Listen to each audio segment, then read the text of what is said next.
Hola amigos, en este video hablaremos sobre las aletas.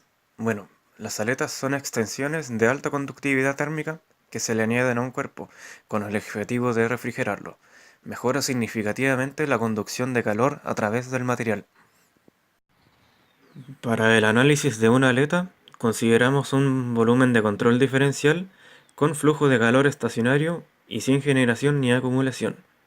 Se plantea un balance de energía, el cual nos dice simplemente que el calor que entra por unidad de tiempo es el mismo que el que sale. Entra por conducción al volumen de control y sale por conducción y convección. Del balance de energía se llega a una ecuación diferencial que depende fuertemente de la geometría del problema y de las condiciones de borde. Esta ecuación diferencial conviene resolverla para la diferencia de temperatura en vez de para la temperatura en sí. Dependiendo de las condiciones de borde, se llega a distintos tipos de soluciones para la distribución de temperatura. Los casos más simples a resolver son cuando el área transversal, el perímetro y la conductividad térmica son constantes, lo que nos permite definir la constante m que ayudará a simplificar los cálculos. Todos los casos tienen una condición de borde en común, ya que se conoce la temperatura en la base de la aleta.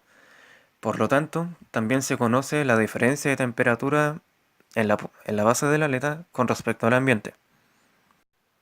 El primer caso es el del largo infinito, en el que se supone que la aleta es lo suficientemente larga como para que la temperatura en su punta sea la misma que la del ambiente, es decir, que no hay diferencia de temperatura en la punta. El segundo caso es el de la punta aislada, en el que se supone que la transferencia de calor en la punta de la aleta es despreciable. El tercer caso es el que se acerca más a la realidad, en el que se considera que existe convección en la punta de la aleta. La condición de borde para este caso es que la transferencia de calor por conducción en la punta sea la misma que la transferencia por convección. Ahora bien, este caso tiene una solución bastante compleja, lo que nos lleva al caso 4. El cuarto caso es el del largo corregido, el cual es una aproximación del caso anterior. Este caso es idéntico al de la punta aislada, pero se usa el largo corregido en vez del largo real de la aleta. El largo corregido se define de tal forma que la transferencia de calor en un caso de punta aislada sea la misma que la transferencia de calor en un caso con convección en la punta. El largo corregido entonces resulta igual al largo real de la aleta más el área transversal dividido por el perímetro de la punta. Sus condiciones de borde son idénticas al caso de la punta aislada, pero se usa el largo corregido en vez del largo real de la aleta. La solución también es idéntica al de la punta aislada, pero usando el largo corregido. En la eficiencia de una aleta se compara una aleta real con una aleta idealizada. La aleta idealizada corresponde a un sistema concentrado, en el cual la temperatura en todos los puntos de la aleta es la misma, lo que quiere decir que no existe transferencia de calor por conducción y toda la transferencia de calor se llevará a cabo por convección con el ambiente, a una diferencia de temperatura máxima que sería la de la base menos la del ambiente.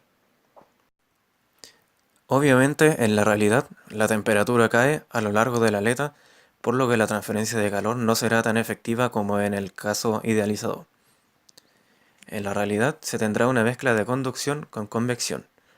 Entonces la eficiencia se define como la transferencia de calor real dividida por la transferencia de calor ideal.